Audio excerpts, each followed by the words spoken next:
The left is always inclined to look on the grim side of things. Always inclined to look on the grim side of things. The cup is always half empty. Until you point out, look, it's half full. It doesn't look so bad.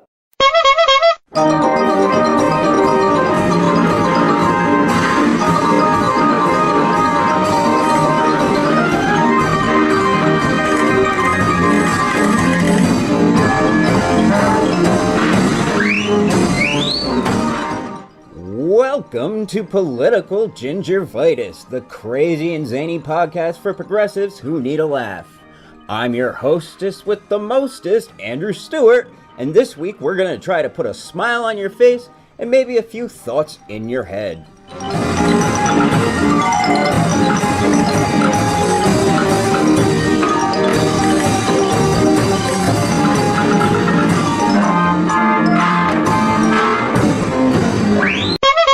Welcome again, folks, to another exciting episode of Political Gingervitis. I'm your host, Andrew Stewart, here to give you some laughs and something to think about along the way. And today I wanted to start our episode off by discussing this new hot-button topic, which it seems like everybody is all a Twitter about, and that is cultural Marxism. So if you're not clear, I'm going to give you a few moments of clarification by putting into the mix some of the statements that come from the alt-right. Let us begin with a very terse description. Cultural Marxism is a broad term which refers to the advocacy and application of critical theory, and more generally to the cultural, political, and academic influence of certain elements within the contemporary left. The roots of cultural Marxism are to be found in what is commonly known as the Frankfurt School. The term arose informally to describe the thinkers affiliated or merely associated with the Frankfurt Institute for Social Research at the Goethe University in Frankfurt, Germany during the interwar period. Critical of both capitalism and Soviet socialism, they sought to address the perceived shortcomings of classical Marxism in the pursuit of societal change. So apparently cultural Marxism is the Frankfurt School run amok. I did not think that the Frankfurt School actually had that much influence on anybody still these days, but hey, go figure. I haven't ever been a big fan of them, but whatever. Now here's our good friend, the late Andrew Breitbart, explaining it. Not to cover this. All right. Segment 4, the theory, of which you have more in this book than I'd expected. Righteous indignation. A lot gets explained here.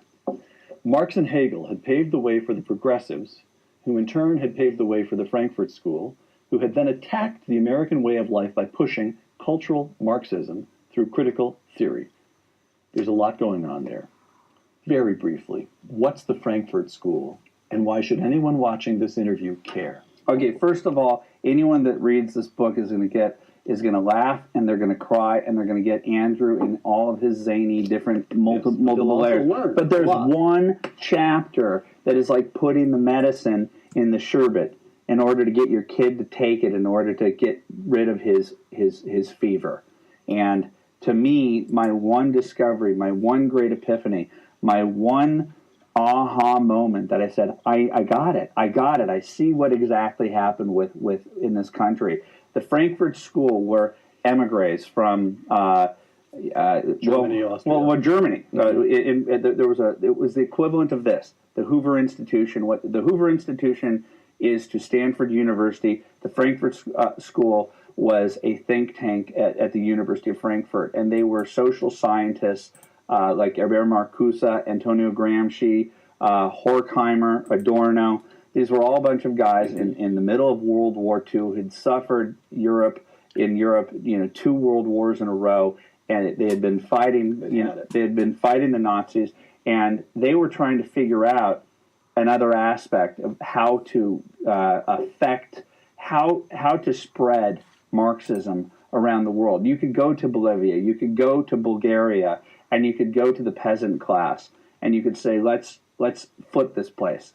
The Marxist-Stallman argument of getting the workers to get upset at the owners was very easy, but not in America, where the middle class was invested in their productivity, invested in the concept that they could have their own small little American dream, a white picket fence, that they could invent something and go from one generation to being dirt poor to being an owner within a very quick period of time. And what these guys figured out when they came to the United States, and Adorno is the one that drives me the most crazy. He came out to California, and I think it was Bertolt Brecht, the East German playwright, that moved to Santa Monica in the 1940s at the height of the Golden Age. Think about this. These guys left Nazi Germany and Mussolini's Italy to come to California in the 1940s, and they lived by the beach, and they were depressed by the relentless cheeriness, the productivity, and the capitalism that they witnessed around them. And they came up with at the end of the day, we could call it cultural Marxism, but at the end of the day, we experience it on a day-to-day basis. And by that I mean a minute-by-minute, second-by-second basis.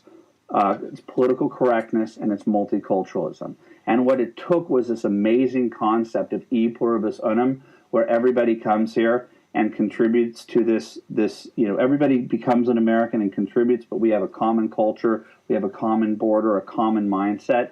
What they did was take the haves versus have-nots friction and translated it into oppressor versus the oppressed. And this got taken up by faculties across the country. That's the point of the Frankfurt School and the progressivism. They becomes embraced by 60s post-structuralism academics. Post-structuralism, queer studies, African American studies, all of that is pitting people against each other. It is anti-American to its core. If Marcuse was I'm quoting again from Righteous Indignation, if Marcuse was the Jesus of the New Left, then Saul Alinsky was his St. Paul. Again, let me just put it to you in simple terms. Who's Saul Alinsky, and why should anyone watching this interview care? Well, Hillary Clinton wrote her senior thesis on Saul Alinsky at Wellesley. Barack Obama is an acolyte of Saul Alinsky. He created the concept of community organizing, and what he did, as I argue in this book, is he took all of this ethereal claptrap, this Noam Chomsky-like jargon that the average person couldn't understand. Herbert Marcuse is very hard to read. Right, it's all impossible to read. But he was able to translate this cultural Marxist down to a series of rules and a mindset, a warrior mindset, where the critical theory was like, take on your enemy, take him directly on, destroy that person. He applied critical theory down to the street war level, and I would argue that the Katie Courics of the world, the Chris Matthews of the world, Rachel Maddow, and Keith Olbermann, unbeknownst even to themselves, are studied in the tactics of Alinsky. Wow. That's a pretty phenomenal leap, and I gotta give Breitbart credit where credit is due.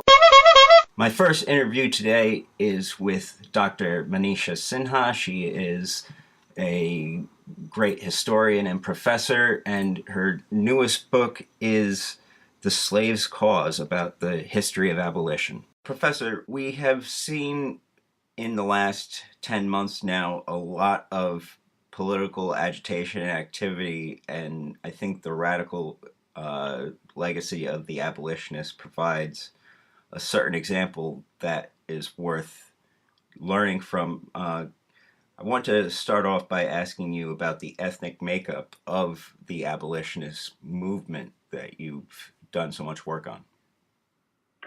Yes, so we normally think of the abolition movement as a predominantly white middle-class movement in the North. And as I researched my book, I realized that abolition actually included a large number of African Americans, including the enslaved themselves, and that it was really an interracial radical social movement that included blacks and whites, men and women.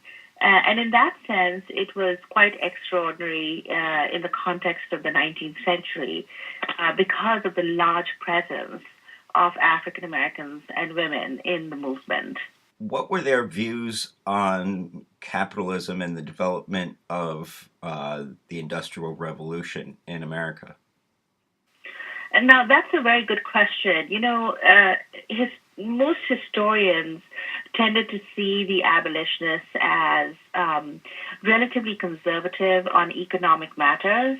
They thought that the abolitionists, by singling out slavery as something that was wrong, inadvertently or even overtly legitimized the rise of early capitalism and free wage labor. And in my research, I found something that was quite different. I found that abolitionists were not selective when it came to identifying the evils in their world, that they tended to be pretty broad-based and eclectic in terms of their political concerns. So you would have abolitionists, especially the Garrisonian wing of it, which was relatively more radical, who not only drew attention to the evils of slavery, but were also advocating women's rights and working men's rights. And even some of the more relatively conservative abolitionists discovered that their main opponents tended to be political and economic elites.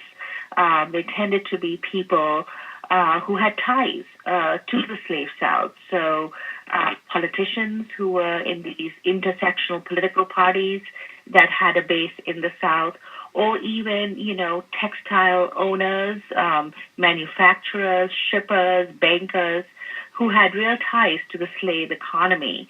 Because, of course, slavery produced goods that was important for the national economy as a whole. So abolitionists recognized that it was really the more,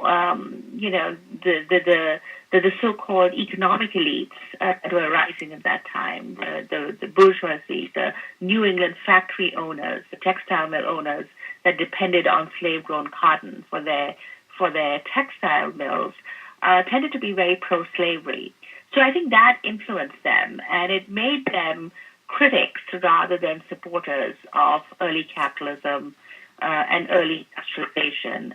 Many of them, like Garrison, for instance, supported the demands of the early labor movement, the 8-hour-a-day movement, the 10-hour-a-day movement, criticized the way children and women were being exploited in new industries, especially in Britain. This time it's really Britain that is taking off as an industrial society. So this notion that somehow abolitionists were armchair philosophers who criticized slavery but who upheld, the rise of industrialization and capitalism, including the sort of abuse of even free wage labor, did not really pan out in my research. If you look closely at the question and you look at what abolitionists themselves are doing and saying, they turn out to be more sort of critics of early capitalism and industrialization rather than opposing it. What were their views on the state as an organ of governance and control? Another very good question, because the antebellum American Republic was, its state, the state and its government was dominated by slaveholders. You had the 3/5 clause in the United States that rewarded slaveholders in terms of representation in Congress for actually owning slave property and kind of gave them an edge. And they dominated the presidency, the Senate, the Supreme Court, and so the state was rather pro-slavery. And abolitionists were interesting in terms of radical activism. They were debating already whether the state was merely the tool of the slave power, which it appeared to be sometimes, the ways in which government acted in the enforcement of fugitive slave acts or even in its relationship to other countries in foreign policy. Many times it was slave-holding interests that sort of determined policy both at home and abroad. So there were some abolitionists, like the Garrisonians, who saw the state as completely tainted by its dominance by the slave power, as they called it. But there were other abolitionists, like the political abolitionists, who increasingly were saying that one should view the state as an arena of conflict, that we could imagine the rise of anti-slavery politics in order to oppose slaveholding power.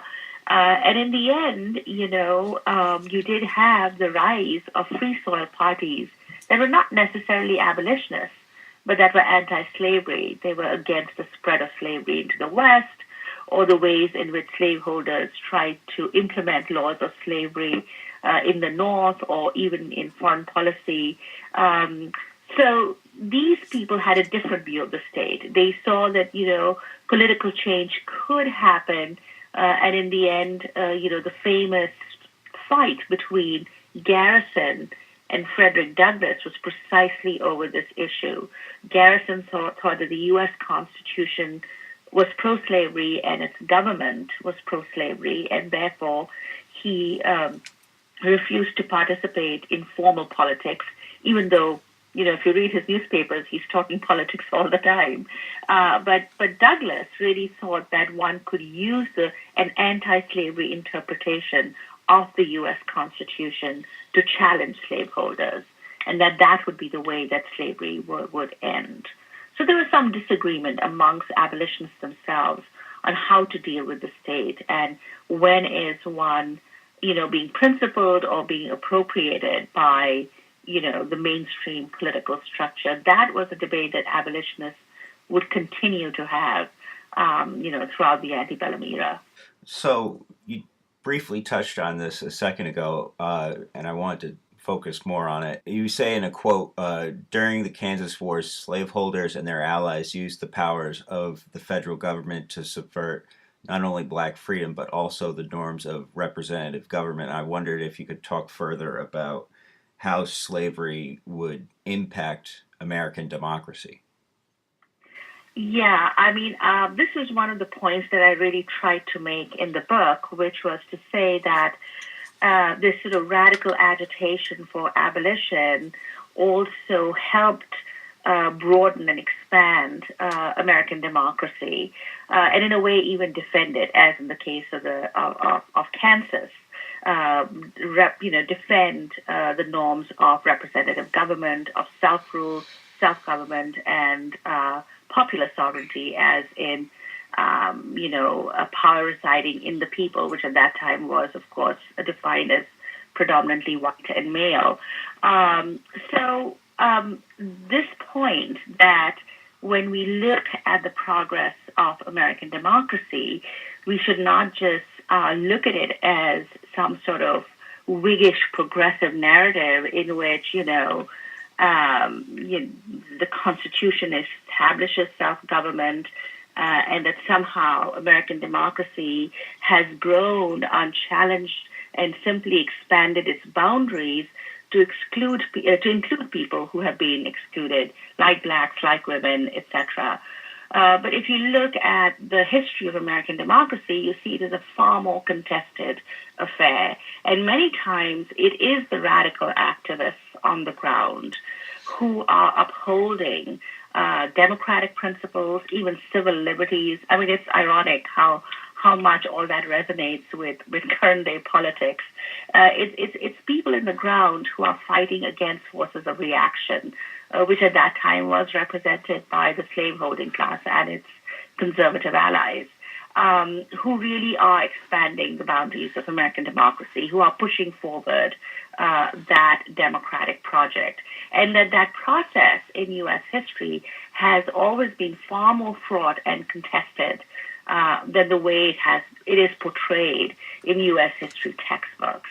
It's as if virtually the genius of the founders established democracy, and that just somehow grows on its own. And in fact, if you look at the history, it's really ordinary American citizens who have taken up particular causes, who have really been the foot soldiers of American democracy. One of the aspects of recent news in regards to these Confederate statues and monuments has been debate over what was the meaning of secession, and was it always about slavery, or was there some nobility to it? I was wondering if you have any insights with regards to Alexander Stephens and his 1861 Cornerstone speech. Right, right. Before I wrote this book on abolition, I actually wrote a book on secession. I wrote a book on pro-slavery ideologues and some of the most radical secessionists that came from the state of South Carolina. And I ended that book with a quote from Alexander Stephens' Cornerstone speech, where he said that the Confederacy would establish, quote, the great truth that Black people were not equal to whites, and that it would correct the Declaration of Independence and its claim that all men are created equal. And if you even look at the secession ordinances issued by Southern states, they're not shy about saying that the perpetuation and extension of slavery is the reason why they are seceding from the Union. And if you look at the secession movement, it is a pro-slavery movement pretty much throughout the Southern states, where slaveholders tended to dominate into their own state governments. And they're quite clear also that it is a very anti-democratic movement, because most of these states are seceding because they refuse to accept the results of a presidential election. They refuse to accept that Lincoln has been elected president, and that's why they secede. They see his election as a threat to the existence of slavery. This revisionism that we have, that somehow secession was defending some sort of abstract Southern independence or states' rights, some sort of Southern heritage that did not really, have much to do with slavery, comes about after the Civil War and after Reconstruction, when people are a little embarrassed in making a cause noble, a cause that was really based on the defense of human bondage. And this kind of mythologizing has gone on in the South, I think, for a very long time.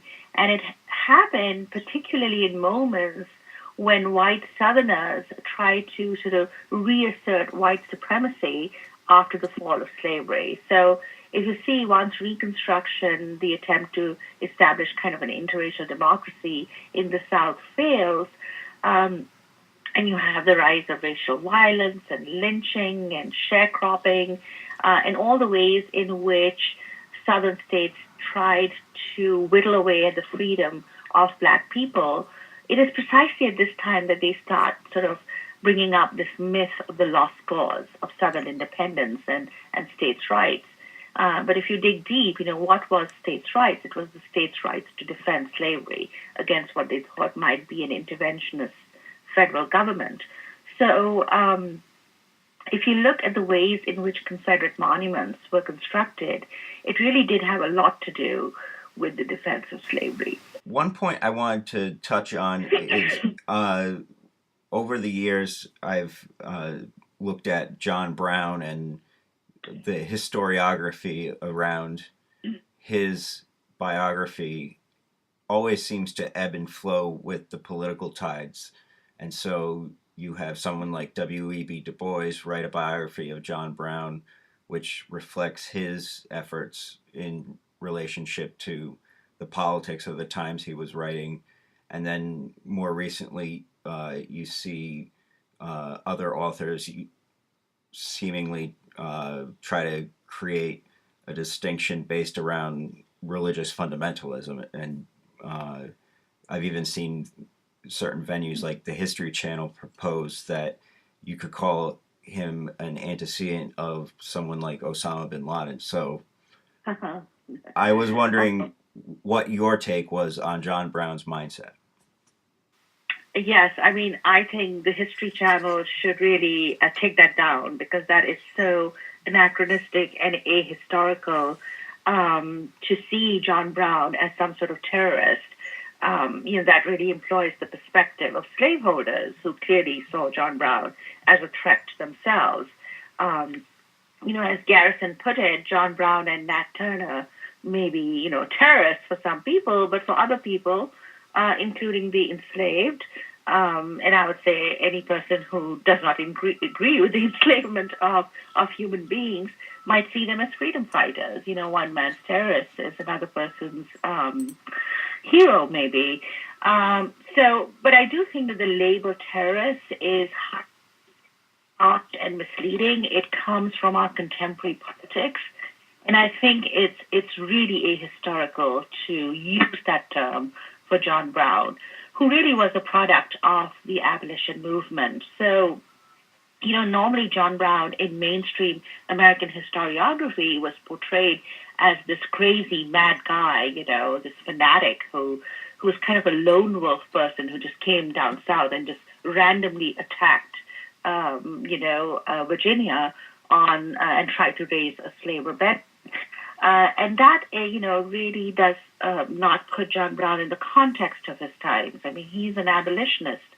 And the abolition movement in the 1840s and 50s is being increasingly radicalized because of the fugitive slave issue, with many slaveholders and slave catchers coming into northern communities, coming into free black communities to remand slaves back to slavery. And many abolitionists, including John Brown, advocate self-defense and resisting these efforts. They do it on the streets. They also go through northern law courts. And, you have John Brown being part of this in Springfield, Massachusetts. He establishes what he calls a League of Gileadites to defend fugitive slaves. And then he is in Kansas. He's involved in the Kansas Wars, where he's leading free state forces against pro-slavery forces. And this is all deploying violence against slaveholders or retaliating mostly with violence. And this was controversial in the abolition movement too, because some people were pacifists. But when it came to John Brown's raid, even the pacifists like Garrison defended him because they saw what John Brown was trying to do, which was really to end slavery at the end of a decade where slaveholders had really overreached. I mean, this is a decade in which slaveholders had instituted a draconian new fugitive slave law that criminalized helping fugitive slaves and made it virtually impossible for anybody to act according to conscience. This was a decade when slaveholders tried to force slavery down the throat of Kansans who were, mostly free state settlers who wanted the state to be free. This is the decade in which slaveholders are dreaming of a slaveholding empire, leading illegal expeditions to Nicaragua, to Cuba, to annex them and expand the area of slavery. I mean, they have these visions of a slavery empire, of pro-slavery imperialism. This is also the decade when they say, let's reopen the African slave trade. So this is the context in which the abolition movement becomes increasingly radicalized, increasingly using violence in self-defense, especially in the famous sort of fugitive slave rebellions that take place in this decade in Christiana, Pennsylvania, in Boston, in various places where the federal government is trying to enforce this draconian fugitive slave law. So, we really need to see John Brown in the context of that growing radicalization of the abolition movement. And it is only then that we can understand why most abolitionists refused to condemn him and that most defended him. We can also see this, in American historical writing after the Civil War. Many historians, especially those who, were Southern, were writing histories where they were condemning John Brown. You had a caricature of John Brown in most American history textbooks that kind of persists sometimes, even today. But you had African-American writers and historians like W.E.B. Du Bois who were willing to defend this white man who was willing to die for black freedom. And when I wrote my book and I looked at the various reactions to John Brown, it was very interesting for me to see how revolutionaries all over the world including those who had participated, let's say, in the Paris Commune, lauded John Brown and saw him as a freedom fighter. Not the picture you get in many American history books. Some very good books, actually, on the coming of the Civil War tended to caricature abolitionists and men like John Brown. And in a way, when I wrote this book, I really wanted to understand the exact historical context that Brown was coming from. And, there are some recent scholars who've done an excellent job, I think, of really placing Brown in his context and trying to understand his radical abolitionist vision. I'm thinking of David Reynolds' book on John Brown and the coming of the Civil War, which I think did a very good job of sort of unearthing that historical context. So, yeah, I think John Brown, to call him a terrorist is really anachronistic. And we know that African-American civil rights leaders celebrated John Brown's birthday, went to his grave, and put flowers on his grave every year, including the NAACP, for a very long time. So for them, John Brown, was a hero, not a terrorist. Understood. I was wondering if you could offer some thoughts on the Ken Burns Civil War miniseries, because it seems to have a very, very prominent role in shaping public opinion even today about the Civil War. Yeah, I mean, it is a very accomplished documentary, and there are lots of things about it that I liked. One, that, it actually brought the history of the Civil War to a broader public. But it is also problematic. I think, it sort of at times gave a view of the Civil War that's whole sort of brother against brother story that lends itself to the romanticization of the so-called lost cause and Southern history. And I think part of the problem was that he had somebody like Shelby Foote, who is a very interesting, narrator, but on the other hand, was really problematic in the way in which he talked about the war. And he gets the lion's share of footage in that documentary. On the other hand, historians, people of color, let's say somebody like Barbara Fields, who really wanted to talk about the process of emancipation during the war, less military history, more than maybe the social history of the war, or even the contribution of black soldiers. All that is there, but it is simply not given that prominence. So sometimes it kind of reiterates the kind of view of the Civil War that recent historians, or at least since the Second World War, historians have been trying to dislodge.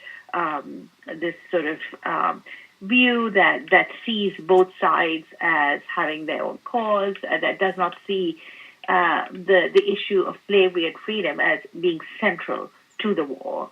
And I think that was problematic. I feel bad saying this, but some of his other documentaries, Central Park Five, all those have been fantastic.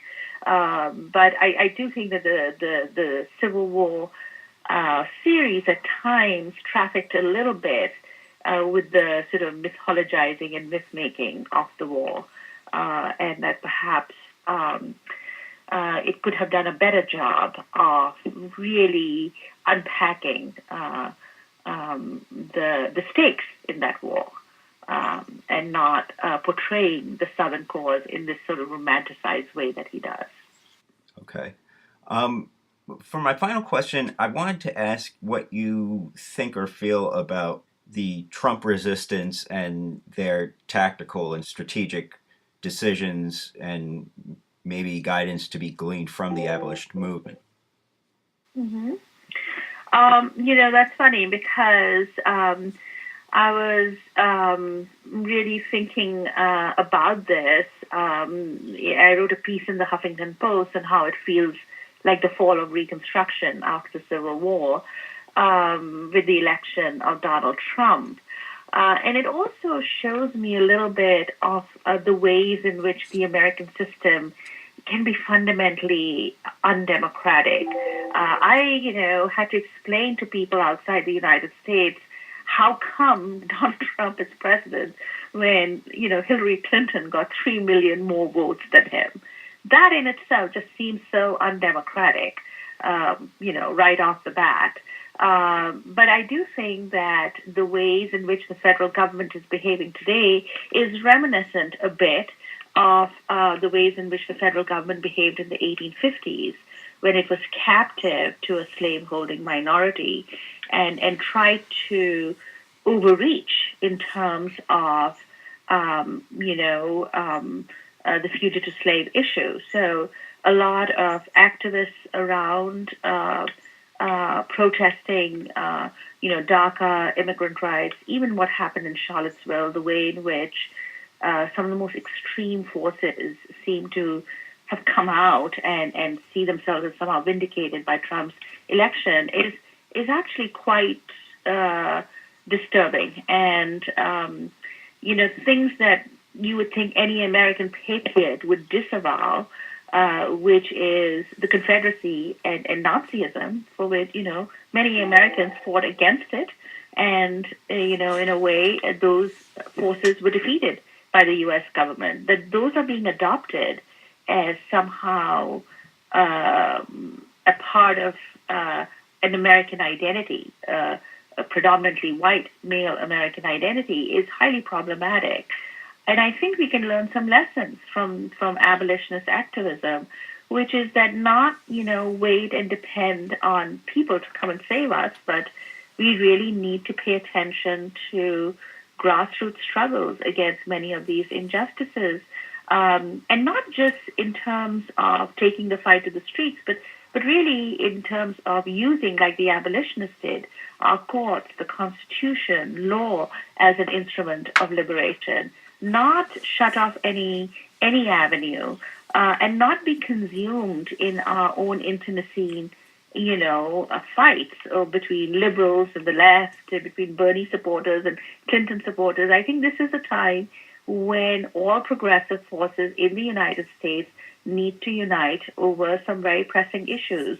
And I'm hoping that happens, because I think that's what happened in terms of creating that anti-slavery, eventually elected Abraham Lincoln to the presidency, and overthrew the slave power, and which ultimately resulted in the destruction of slavery. How far can radical activists then continue with pushing people in the center or who are more mainstream to the left is something that abolitionists always confronted after that. But the first and I think the most pressing cause is to actually defend American democracy and to prevent some of these rollbacks. The most recent of which is the protections that DACA afforded the Dreamers. I mean, we have to at one point figure out, what American democracy should stand for, and what are the principles it should be defending. And it is true that these principles have always been under assault, and that there have always been forces of reaction that have, challenged them. But that does not mean that we accept that as the American way. At least I don't think any conscientious American citizen should. There's a long tradition of radical activism within the United States that I think we should evoke now. So, you think of things like the Sanctuary Movement, you think of cities and state governments protesting this kind of action. We can clearly look at history and learn some lessons from that. I must say that, the book seems to speak to many different audiences, precisely because we, seem to be living in an era where things are regressing so rapidly that, in a way, I'm saddened that has happened. But I also think it might hopefully lead to sort of greater activism, greater awareness by ordinary Americans. Up next, we have a lecture by Noel Ignatiev. He is the author of How the Irish Became White, and the editor at the magazine Hardcrackers, which I highly recommend you check out. My talk will be in 3 parts. Part 1 will be on abolitionism. Part 2, the Civil War. And Part 3, Reconstruction. Before I go on, I want to acknowledge my debt to the 3 thinkers who are projected on the wall behind me. In case you do not recognize them, they are C.L.R. James, Karl Marx, and W.E.B. Du Bois. One recent count I saw said that there had been 90,000 books written and published on the American Civil War. I have not read all of them, but I have read a few, and I've learned from some of them. But they are the 3 who most shaped my thinking. First, abolitionism. The abolitionists began their work at a low point of the anti-slavery movement. The emancipatory sentiment of the revolutionary period had been stifled by the country's growing dependence on cotton and the general unwillingness of its citizens to imagine it with a large free black population. The Constitution placed slavery, for all practical purposes, beyond the reach of federal legislation. Slaveholders controlled the executive and judicial branches and half the Senate. Free black people lost what political and civil rights they had, were driven out of trades they once held, and became the target of mobs seeking to reduce all those of African descent to the status of slaves. Our analysis of the abolitionist movement must begin with the slaves. In 1820, Denmark Vesey led a revolt of slaves in Charleston, South Carolina. It failed, and its failure led the slaves to seek other means to gain their freedom. The Underground Railroad started around 1825. From the beginning, it was the work mainly of black people. In 1826, these people organized the Massachusetts General Colored People's Association.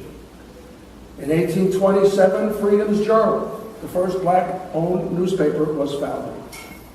In 1829, David Walker, a black man living in Boston, published an appeal to colored citizens of the world. It was regarded as so incendiary that possession of it became a crime in southern states. The first National Negro Convention was called in September 1830. William Lloyd Garrison published the first issue of his paper, The Liberator, on January 1st, 1831. Previously a supporter of the idea of colonizing free slaves out of the United States, Garrison had been won away from that view by listening to black people. I want to read you now his now famous declaration. I am aware that many object to the severity of my language, but is there not cause for severity? I will be as harsh as truth and as uncompromising as justice. On this subject, I do not wish to think or speak or write with moderation. No, no. Tell a man whose house is on fire to give a moderate alarm. Tell him to moderately rescue his wife from the hands of the ravisher.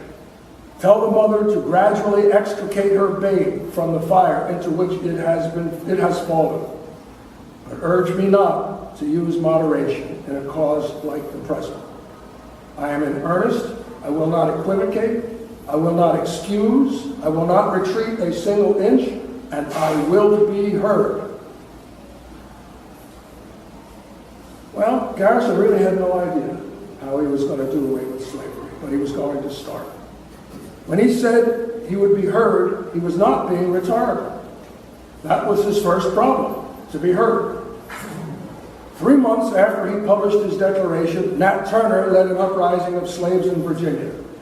It solved Garrison's problem. After that, he was heard. The Liberator became famous. Along with Walker's appeal, it was blamed for the insurrection and banned from the mails. Southern states offered a reward for Garrison, dead or alive. Walker had already died under mysterious circumstances. Some thought poison.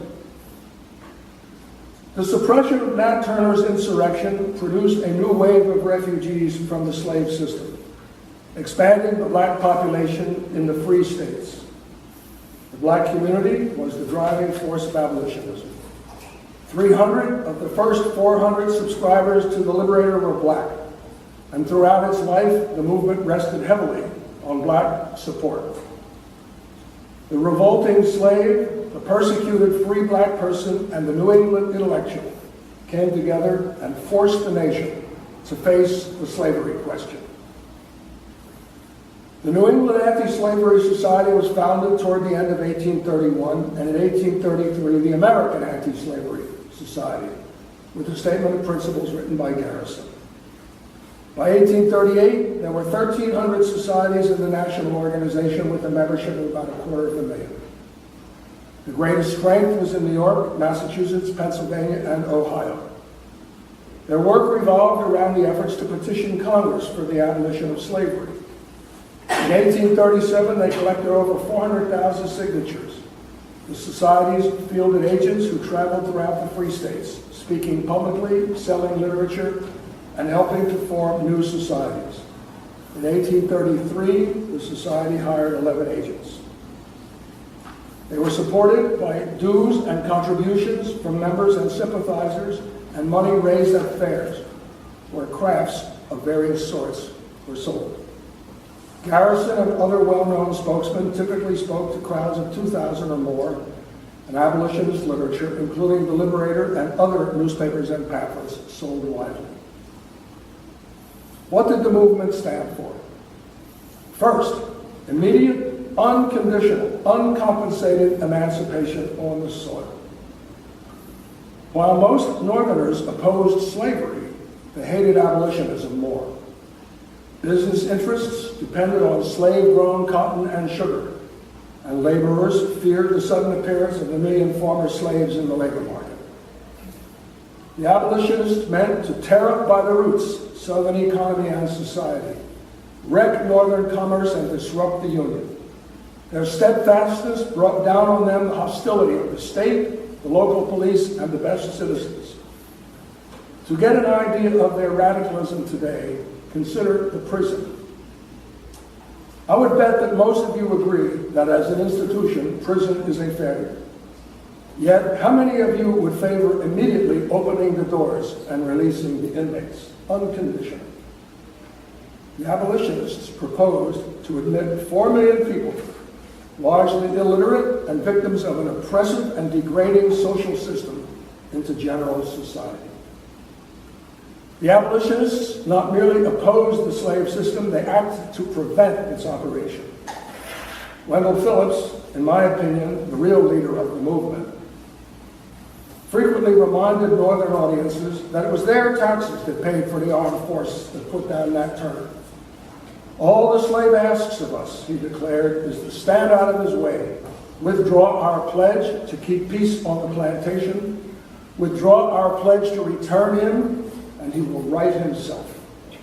At rallies, he asked his audiences to pledge never to return the fugitive who set foot on Northern soil. He used to say that if he could establish Massachusetts as a sanctuary for runaway slaves, he could bring down the slave system. And he worked to achieve that aim by any means necessary. The slogan, "No union with slaveholders," was a call for the North to secede. When Garrison stood up on the 4th of July, 1854, in Framingham, Massachusetts, and burned a copy of the Constitution, it was more than a symbolic gesture. Second, they stood for racial equality. This was not merely an ideal, but their answer to the main argument against abolition, the alleged inability of black and white to live together. In linking anti-slavery with civil, legal, and social equality, they were following the lead of black activists who rejected the American assumption that race prejudice was natural and insurmountable. Third, they stood for the rights of women. Like the demand for racial equality, this was not merely an ideal, but a practical stand, reflecting their desire to bring to bear every possible force in the struggle against slavery. It grew out of initiatives on the part of abolitionist women. Fourth, internationalism. The masthead of the Liberator carried the banner, "My country, the world, my countrymen, all mankind." They denounced the Mexican War as a war to expand slave territory and worked for the defeat of their own country. Fifth, a new view of politics and community. They renounced traditional politics, denounced all parties as corrupt, and denied the authority of the Constitution. Phillips, the child of 6 generations of Puritans, declared at one point, "Thank God I am not a citizen." Although the movement was formally pacifist, they took part in the rescue of fugitive slaves, not only by underground methods, but openly, by attacking courthouses where fugitives were held and seeking to release them. In 1849, when Frederick Douglass made a speech calling for slave insurrection, the Liberator published it in full. When anti-slavery forces sent arms to free state settlers in Kansas, Garrison asked, if such men are deserving of generous sympathy and ought to be supplied with arms, are not the crushed and bleeding slaves at the South a million times more deserving of pity and succor? Why not, first of all, take measures to furnish them with Sharp's rifles? Strange words for a pacifist. To give an idea of the sort of people they were, I can do no better than cite the example of Abby Kelly, a Quaker girl from Worcester, who, when she agreed to go on the road as an agent for the Anti-Slavery Society, traveling with Frederick Douglass, you can imagine the indignities that were inflicted on the two of them traveling together. She was forced to leave her infant daughter in the care of her sister. She said, "Nothing in my life ever gave me as much pain, but I did it for the mothers whose children are sold away from them." And her husband, Stephen Foster, not the songwriter, he used to enter churches every Sunday and denounce the minister and congregation as a brotherhood of thieves for their refusal to break with their ties with their southern co-religionists. Thrown down the church steps, he would get up, brush himself off, and go on to the next to repeat the performance. On one occasion, when the mayor of Boston begged a meeting of abolitionist women to disband because he was unable to protect them from a mob, Maria Weston Chapman, probably the person most responsible for directing the day-to-day work of the movement, replied, "If this is the last bulwark of freedom, we may as well die here as elsewhere." And she led them, black and white, arm in arm, linked to a howling mob. I want to quote from C.L.R. James. "The abolitionists argued over every comma of their doctrine with the utmost pertinacity and unyieldingness. So much so that one well-wisher, after hearing an acrimonious debate, stated that to listen to the abolitionists abuse each other was a sure way to become an anti-abolitionist. Yet despite the innumerable splits and the venomous controversies, the radical abolitionist was a man apart and recognized as such by his colleagues, as well as by the rest of the population. Despite the acrimonious and recriminating character of their discussions and denunciations, they never, at any time, showed the faintest trace of that totalitarianism and degrading uniformity which characterizes the communist parties. And this is me talking, not CLR. If I may add, the cult of groupthink that prevails in liberal academic circles today. By 1838, some members of the Anti-Slavery Society had begun to argue that for the movement to succeed, it would have to shed its extremist image. Could try to murder my students for doing this. That's my brother.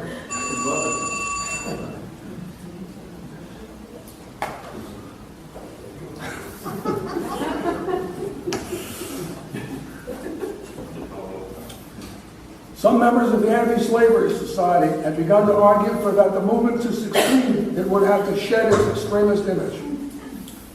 Garrison was an anti-Sabbatarian. He rejected the doctrine of original sin. He denied the divine authorship of the Bible. Perhaps most offensive, he advocated full equality for women, political, civil, social, and sexual. He did not seek to impose his views on the society. But on one point, he was inflexible: the right of women to take part in the society as full equals and to speak publicly on an anti-slavery platform. the latter as offensive to many as was the notion of racial equality. The controversy came to a head in 1840 when the World Anti-Slavery Congress in London refused to seat the female delegates from America. Garrison sat in the balcony with the women. At bottom, the dispute turned over whether the movement should try to make itself respectable. To sum up, abolitionism took shape in opposition not to slaveholders and open defenders of slavery, but to moderate elements within the anti-slavery camp. For several years, the contest between pro and anti-slavery forces stood still, until in the mid-1840s, war broke out with Mexico. From then on, slavery was the central issue in American politics. There were three main factions: the slaveholders, the abolitionists, and those whom we shall call anti-slavery, who opposed the extension of slavery into the territories, but sought to take no action against it where it existed. The shifting relations among them shaped the course of events through the Civil War and Reconstruction. Of the three, the abolitionists were the weakest at first. In 1850, congressional leaders worked out a compromise they hoped would bury the slavery issue. It succeeded for a while, but the fugitive slave wrecked it by making it impossible for Northerners to deny their complicity with slavery. Who could forget Eliza on the ice? In 1854, in yet another capitulation to the slaveholders, Congress passed an act opening Kansas to slavery, banned there by the Compromise of 1850. Pro-slavery forces poured in to influence the elections, while land-hungry farmers from the free states also migrated there. The result was a dress rehearsal for the Civil War. As I have said elsewhere, the secret ballot, the ballot box is a wonderful invention, but it's often decided by guns who gets to use it. The necessities of war compelled the free state settlers to make common cause with the abolitionists. And it was in Kansas that for the first time, John Brown's name became known. Time prevents my saying much about Brown. He was a Connecticut-born, Ohio-raised, pitch-pine Yankee, descendant of Mayflower stock. Some today might call him a wasp, who at the age of 36 publicly vowed to dedicate his life to the abolition of slavery. Two things were distinctive about Brown. First, he not only worked for black people, he worked with them. Second, he was willing not merely to die for freedom, he was willing to kill for it. When conflict broke out in Kansas, he went there with his sons to take part. And there he inflicted on the slaveholders their first setback. And 3 years later, on October 16, 1859, Brown and a small band of followers, black and white, attacked the federal arsenal at Harper's Ferry, Virginia, with the aim of seizing arms and withdrawing into the surrounding hills, from which they would conduct guerrilla warfare against the slave system. The attack on Harper's Ferry was not an aberration, but the logical implementation of the abolitionist strategy. The attack failed militarily, but it succeeded in other ways. For the 6 weeks between the raid and his hanging on December 2nd, Brown was the focus of national attention. Millions, including many who thought his act ill-advised, cheered his courage and acknowledged sympathy for his goal. Thoreau declared Brown the reincarnation of the 17th century Puritan hero, adding he did not go to the college called Harvard. He was not fed on the pap that is there furnished. Emerson said Brown's hanging would make the gallows as glorious as the cross. As usual, Phillips saw farthest. In a speech at Brown's graveside on December 8th, he said that Brown had abolished slavery in Virginia. You may say this is too much. History will date Virginia emancipation from Harper's Ferry. True, the slave is still there. So when the tempest uproots a pine on your hills, it looks green for months, a year or two. Still, it is timber, not a tree. Virginia, he continued, did not tremble at an old gray-headed man at Harper's Ferry. They trembled at a John Brown in every man's conscience. Brown, he said, startled the South into madness. These don't necessarily relate to anything, they're just things that people make. Think about that. Brown startled the South into madness. The slaveholders reacted to the raid with fury.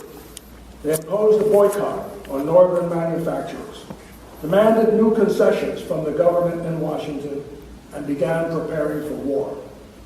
By the arrogance of their demands, they compelled the people of the North to resist. But for the national discussion touched off by Harper's Ferry, it is unlikely Lincoln would have been elected. But for Lincoln's election, the Civil War would not have broken out when it did. What Brown did amounted to creative provocation. He provoked the slaveholders to act in ways that alarmed even moderate Northerners. The slave system bred rebellion, which provoked repression, which led black people to leave the South, which gave rise to a black community in the North, which was the basis of abolitionism, which engendered John Brown, who provoked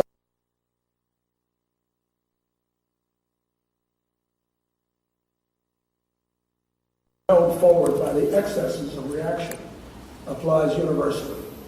Would there have been a French Revolution had Louis XVI granted the moderate demands of the Assembly instead of attempting to disperse it? That brings me to the end of part one of my talk, the abolitionists. I shall now move to part two, the war. I do not intend to address the military aspects of the war, except insofar as they reflect the politics. This is a slide that was made for me.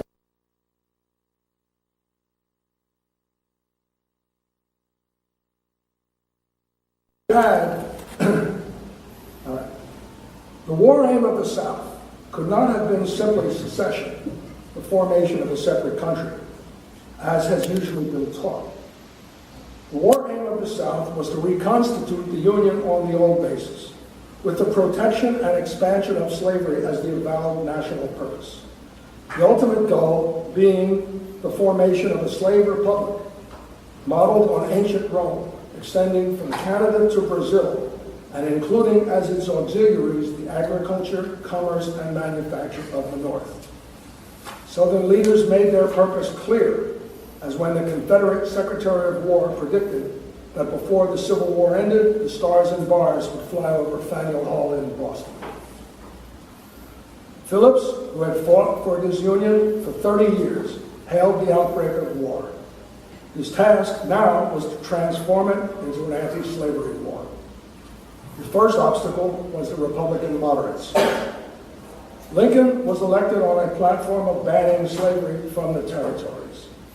He took office doing everything he could to avoid war, reiterating his pledge not to touch slavery where it existed, promising only to defend the Union. Among his first acts was to issue an order for strict enforcement of the fugitive slave law. His efforts were not enough to reassure the South, and the war began with, in the words of Frederick Douglass, both sides fighting for slavery. The South to take it out of the Union, the North to keep it in. It cannot be overstated.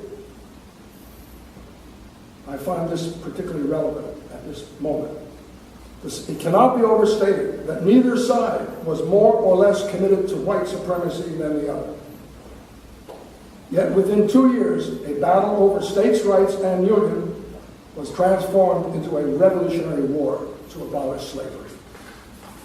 What brought about the change?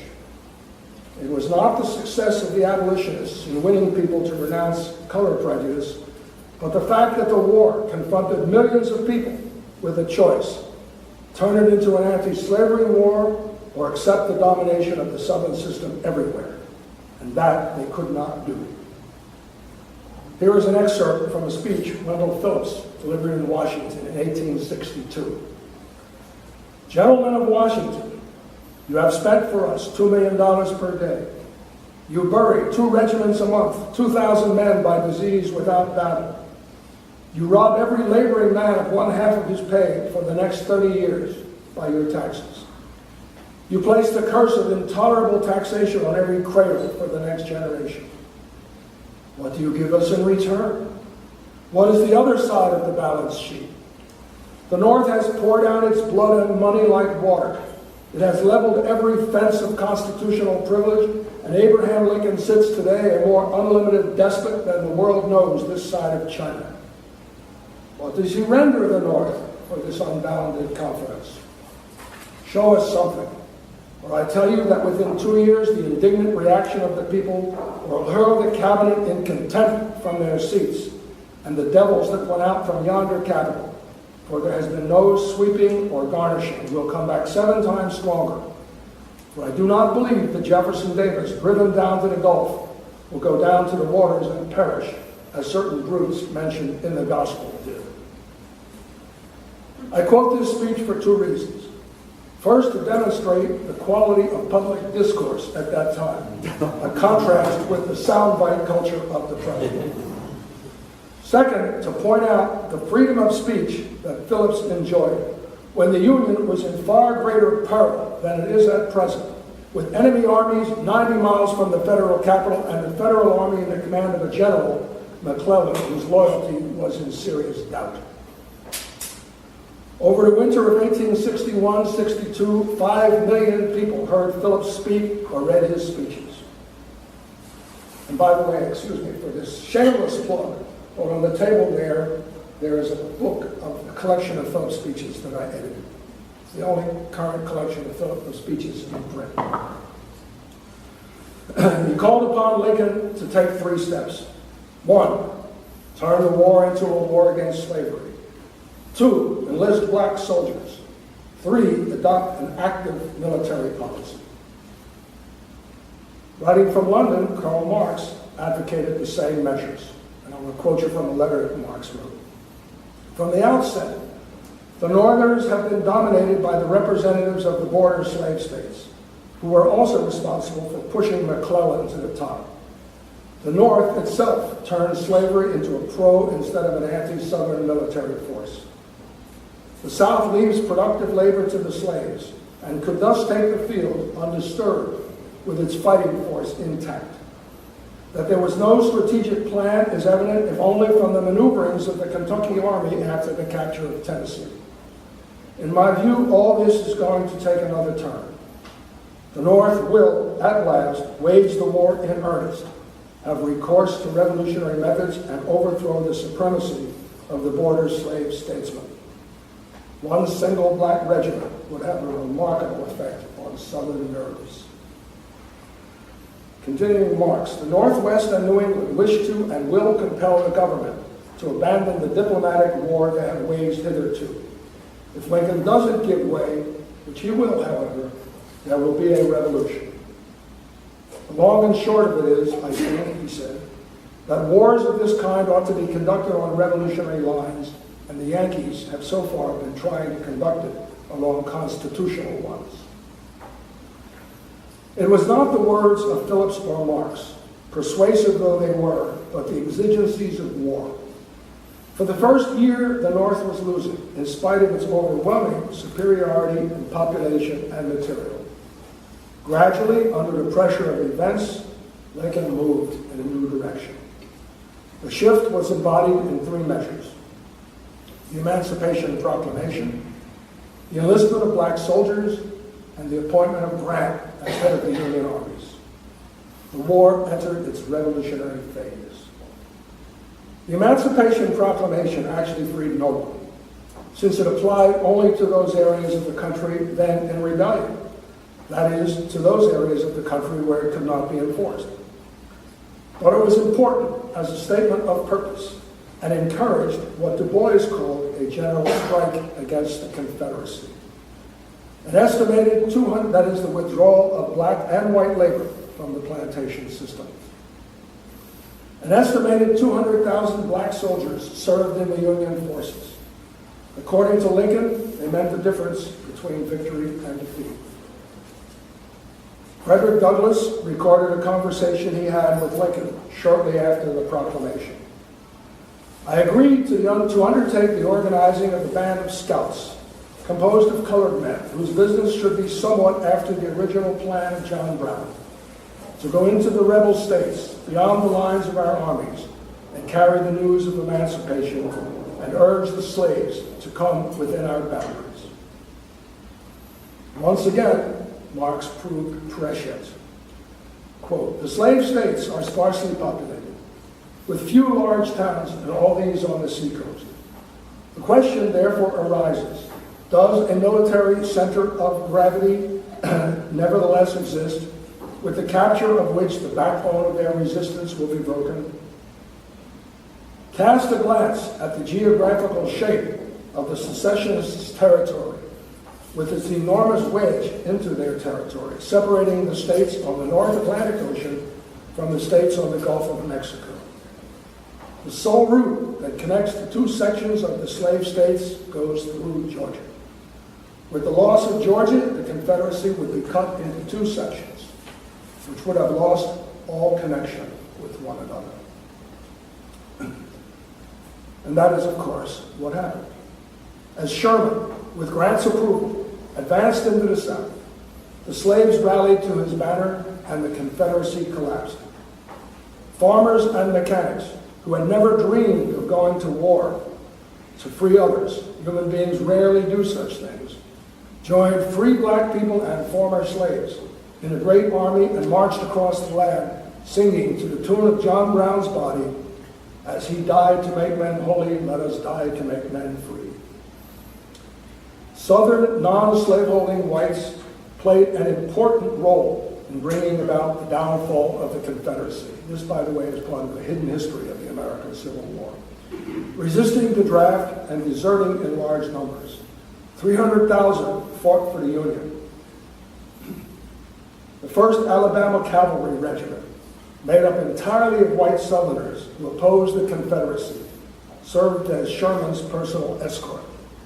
Fired by hatred of the slaveholders, they were responsible for a great deal of the destruction along the route of the march. The alliance between those who owned thousands of acres and hundreds of people and those who eked out a hard scrabble existence on the poorest land was unstable and could not endure. And in this connection, I urge you to see the film Free State of Jones. It was not the North that freed the slaves, but rather the slaves and free black people who freed the country from the domination of the slave system. Each step led inexorably to the next. Southern land greed, Lincoln's victory, secession, war, and the overthrow of slavery. I want to close this section of my talk by quoting from Lincoln's second inaugural address. Fondly do we hope, fervently do we pray that this mighty scourge of war may speedily pass away. Yet if God wills, let it continue until all the wealth piled by the bondsman's 250 years of unrequited toil shall be sunk, and until every drop of blood drawn with the lash shall be paid by another drawn with the sword. As was said 3,000 years ago, so still it must be said. The judgments of the Lord are true and righteous altogether. I ask you to think about his statement. Let me read it to you again. Fondly do we hope, fervently do we pray that this mighty scourge of war may speedily pass away. Yet if God wills, let it continue until all the wealth piled by the bondsman's 250 years of unrequited toil shall be sunk, and until every drop of blood drawn with the lash shall be paid by another drawn with the sword. As was said 3,000 years ago, so still it must be said.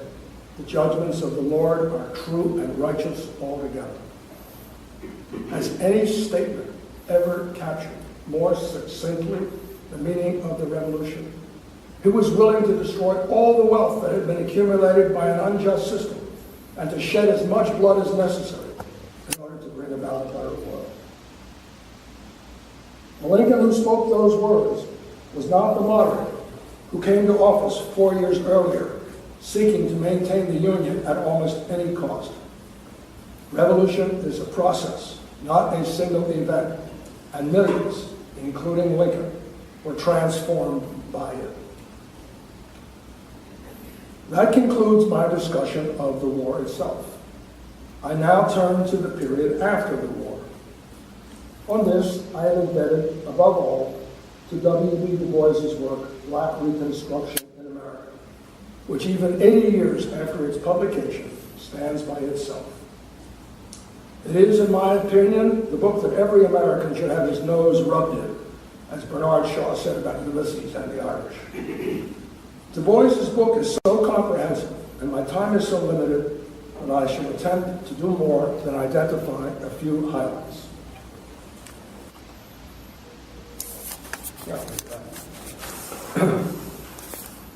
Barely had the war ended when southern states sought to restore slavery in all but Maine, while returning to the Union with their voting power enhanced, since the former slaves, who had previously each counted for 3/5 of a man, would now count for a whole.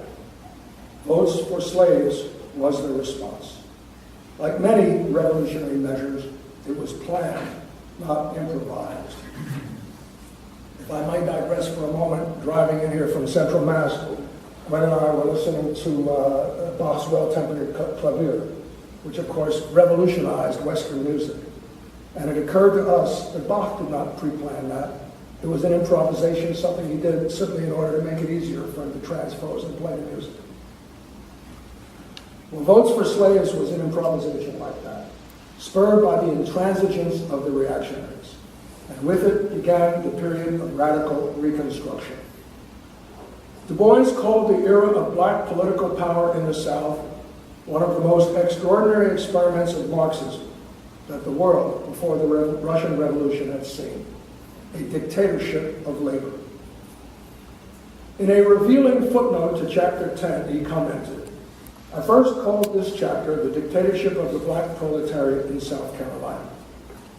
He finally settled for a more restrained title, but continued to insist that South Carolina showed tendencies toward a dictatorship of the proletariat.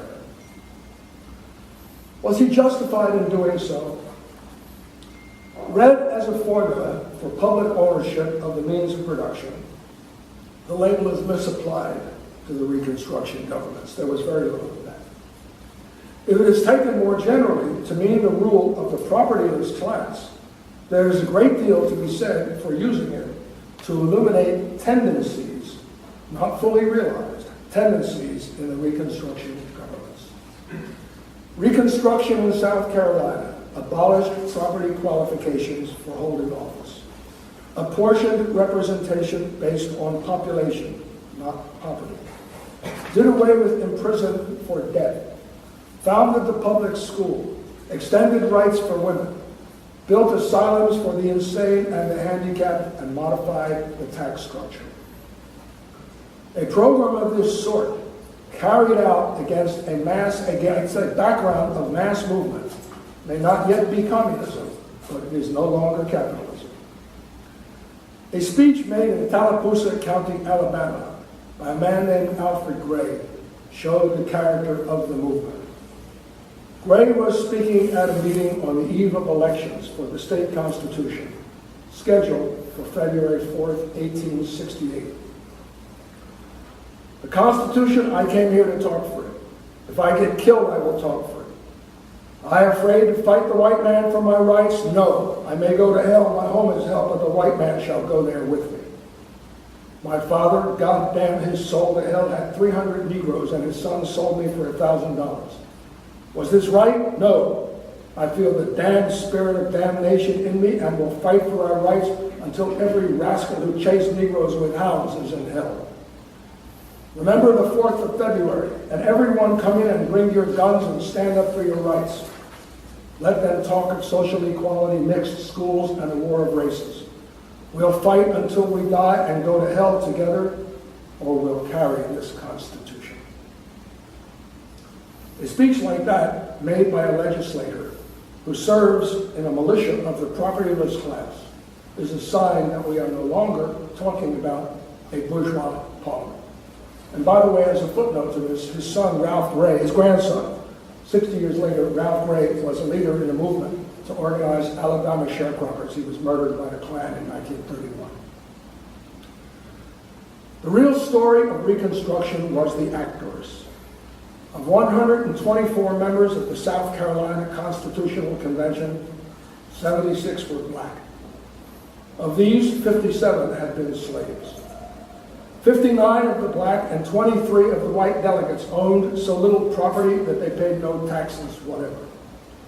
Was either the Paris Commune or the Petrograd Soviet of purer proletarian composition than the South Carolina Convention of 1867? Taken together, the Civil War and Reconstruction were a revolution as great as any in history. In a short time, it transformed property into citizens, voters, and office holders. Neither the English Revolution of the 17th century nor the French of the 18th involved so many people or such great armies as did the North American Civil War. Neither the Russian nor the Spanish Revolution of the 20th century hurled so high people who had been so low. Only the Haitian Revolution of the 18th century and the Chinese Revolution of the 20th approached the American in breadth and depth. And in neither did the downtrodden participate directly in exercising power for so long as did American slaves after the Civil War. Although the abolitionists did not realize all their hopes, neither did they disgrace with their deeds the cause for which they had fought, or leave a stench in the nostrils of later generations, as did many of the revolutionaries of the next century. Time prevents me from addressing the fall of Reconstruction and its causes. It did not fail, as some have said, it was drowned in blood. But I will say that the era of the Civil War and Reconstruction represents the greatest and most sustained advance in democracy the country has seen to date. And that, as Du Bois wrote in 1935, the rebuilding, whether it comes now or a century later, will and must go back to the basic principles of Reconstruction in the United States during 1867 to 1876. Land, light, and leading for slaves, black, brown, yellow, and white, under a dictatorship of the proletariat. Thank you for your attention.